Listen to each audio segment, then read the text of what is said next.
Welcome back, guys. Okay, story number 2. This is a personal story of my very own farm attack, and I'm going to tell you guys that story. The story might also be broken into a few parts, so please keep watching. Okay, my story. We were still living in the Lanseria area, inside the nature reserve. As I explained in story number 1, this incident happened around the same time. We had a time where a huge amount of armed robberies and attacks and murders were happening in the area and inside the reserve. So I was still living there at the time. It was in April. I'm not entirely sure about exactly about the year. Trauma does things to your brain. It was around 10 o'clock at night. My ex had already gone to bed, and I was finishing watching Venom, funnily enough. My ex had reappeared in the living room and stating, and I can remember this to this day, "I cannot sleep, something is off and I feel uneasy." I had a pit bull and a German shepherd at the time, and the pit bull was, funnily enough, also alerting quite a bit that evening, and to this day I still regret not listening to my dog telling me something was wrong. But bear in mind, it is a nature reserve, and it was well known that we had poachers in the area. There were wild animals around, so it wasn't uncommon for them to growl or bark when they hear something. I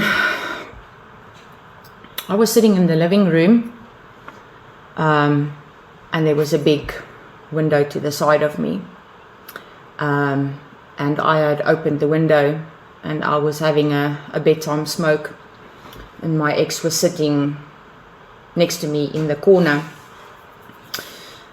and in the corner of my eye I can see movement, and as I looked to my left, I see this gunman, this perpetrator, standing in the window, pointing a revolver at me through the window, which was open at the time. Now, if you've heard from part 1, I am not someone that has a flight response. I go into fight mode immediately, and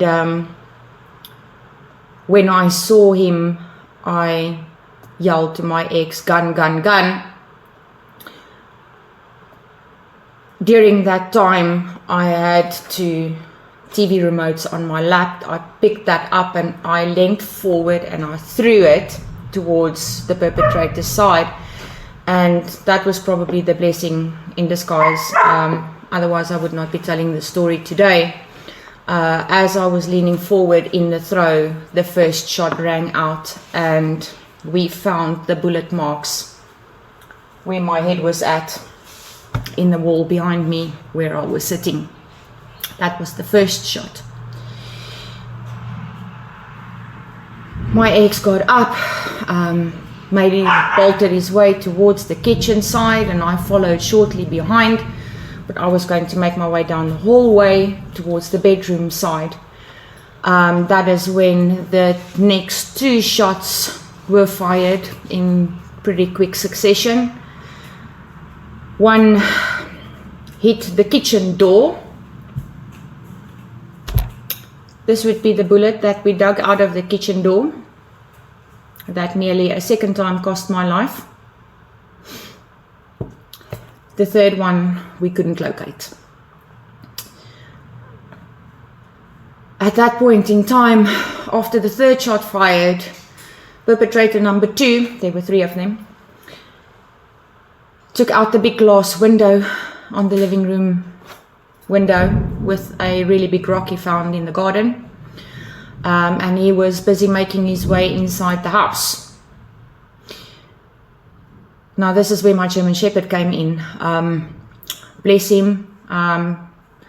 He went on the attack, and he tried to keep them from coming inside the house. I bolted down the hallway towards the bedroom. I recalled my dog. He didn't respond the first time. I realized that my ex was not behind me, and I turned around, came back up to the living room side to go and locate him, full knowing that they were still in the house. Luckily for me, halfway down the hallway, he made his appearance. I recalled my dog back, and he joined me in the hallway, including the pit bull, and we barricaded ourselves in the bedroom. Part 2. Welcome back to story 2. This is part 2, and I left off in the last part with us barricading ourselves inside our bedroom. As I've explained in story 1, we did have neighbors relatively close by on the small holdings within the reserve. We kind of called it a village. So when the shots rang out, our neighbors were immediately making their way towards our place. First to arrive was one of my best friends. She lived about 800 meters from where we stayed. Needless to say, she drove straight through my front gate, lock and all, with her bakkie. And the perpetrators ran off and disappeared before they arrived. They did not manage to get away with much. Timing they just didn't have because of the quick response from the neighbors.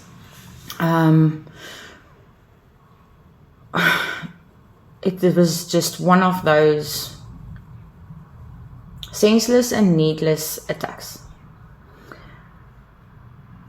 Explain to me, why stand on the outside of a window on a property you are not even supposed to be at 10 o'clock at night, pointing a weapon at another citizen? Why? If you want the things that I work hard for and buy with my money, why murder? Why use this to eradicate me from my home and life? Why? Because it's a hate crime. That's why. It is not just a robbery. It's not just a murder or a normal crime. That is hate.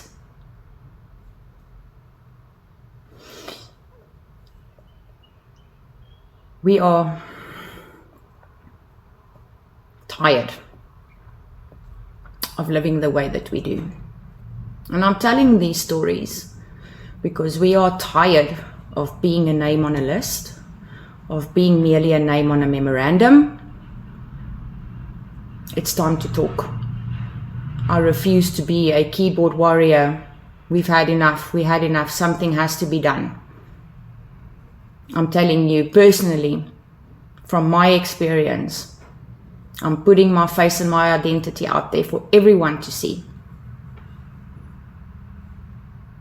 Sitting behind a keyboard and a name on a memorandum is not enough anymore. We are being hunted like animals. We are persecuted. Our race-based laws make life impossible. Survival is impossible. I know because my husband is unemployed. Can't find a job here. Wrong color.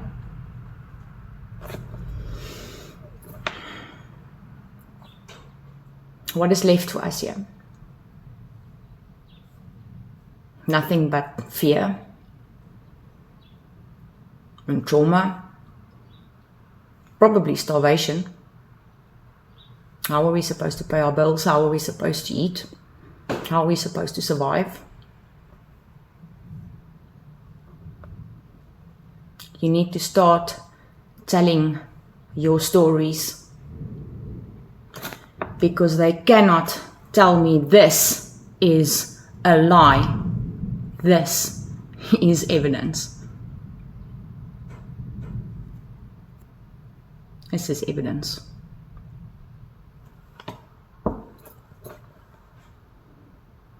My family, myself, my husband, we want out. We don't want to live here anymore. And I don't care if you call me unpatriotic. My country doesn't care for me. I no longer care for mine. Tell your stories.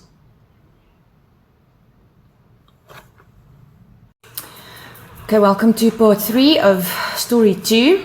I left off part 2 with a bit of a tirade, but I just want to finish off the story. The perpetrators had left our place over a damn wall, and in the process had dropped the revolver in a bush. That same revolver that I was shot with, or shot at with. The police did arrive, a very specific officer whom I had dealt with 2 previous times because of break-ins at the same residence where we stayed at. If you want to hear one of those stories, please do let me know. An amazing officer, black officer. He spoke probably one of the purest Afrikaans that I've ever heard. He was kind and he was polite. He was helpful, and I had a lot of respect for this man. When he arrived, he had a look at the scene, took a statement, and he told me with a very straight face, which at some point kind of looked sad, actually. He said, "Are you intending on opening a case? Because I suggest that you don't. Crime scene is going to take days to get here, if they even arrive at all. By that time, the crime will be so badly contaminated because we still have to live there. We have nowhere else to go. We still have to live there, walk there, eat there. So there's no point." From his words, nothing will get done. So we didn't open a case. This is an undocumented farm attack. No case number, no docket. All I have is this. All I have is PTSD, bad memories.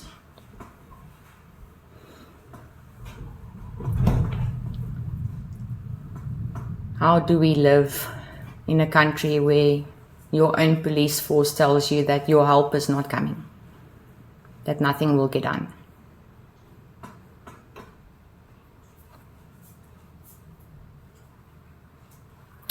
I respect every single person that decides to stay and not take up this incredibly important offer from Trump.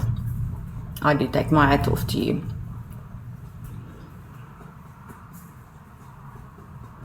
Me and my family,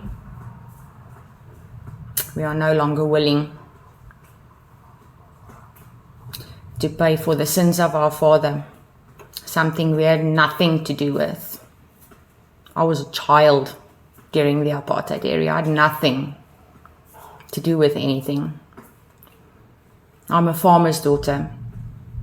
I spent my days working on the farm, weekends, holidays, riding my horse.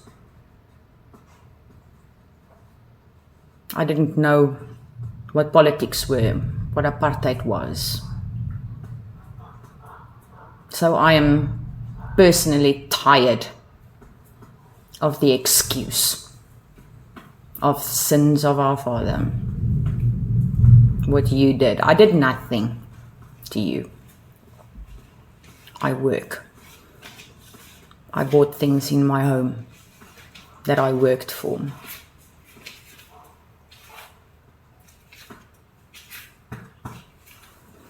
This is my personal story.